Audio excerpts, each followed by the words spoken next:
Historia fupi ya Kiswahili. Lugha ya Kiswahili inaongelewa na watu wengi.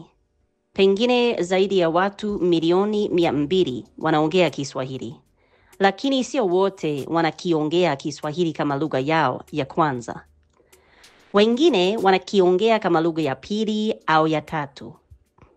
Waongeaji wengi wanakaa katika nchi 3 za Afrika Mashariki: Kenya, Tanzania na mashariki ya Kongo, kando ya maziwa makuu ya Afrika kama ziwa Tanganyika, na pia kwenye kisiwa cha Unguja na visiwa kama Pemba na vingine.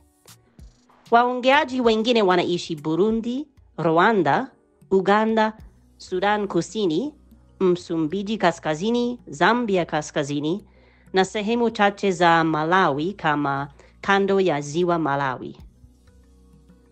Lugha ya Kiswahili inahesabiwa kuwa lugha kubwa ya 7 katika lugha kuu ulimwenguni. Umuhimu na umaarufu wake katika dunia yetu ya leo unaweza kutambuliwa kwa wingi wa vipindi vya Kiswahili katika idhaa mbalimbali za dunia.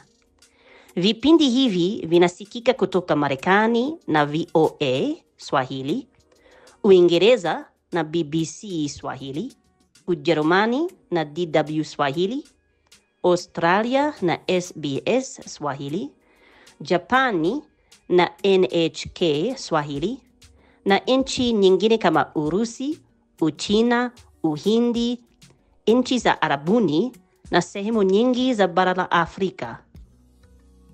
Wengi wanadhani lugha ya Kiswahili ni lugha ya Kiarabu. Ndiyo, inachukua maneno mengi kutoka Kiarabu, lakini kwa kweli Kiswahili ni lugha ya Afrika na sarufi yake inatokana na lugha nyingine za Kibantu. Maneno mengine yanatokana na lugha za Kiingereza, Kijerumani, Kireno na lugha nyingine. Lakini neno Kiswahili linatoka wapi? Neno la Kiswahili linatokana na lugha ya Kiarabu. Linatokana na neno Sahil. Maana yake ni pwani.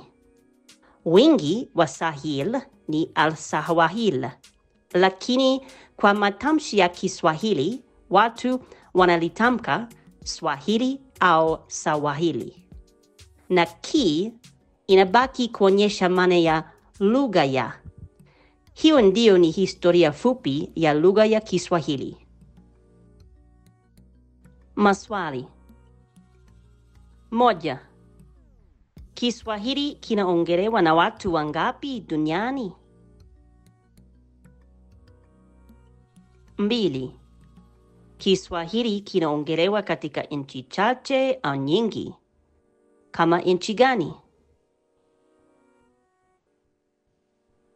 3. Kiswahili kinahesabiwa kuwa nini? 4. Kiswahili kinasikika kwa vipindi Marekani? Wapi?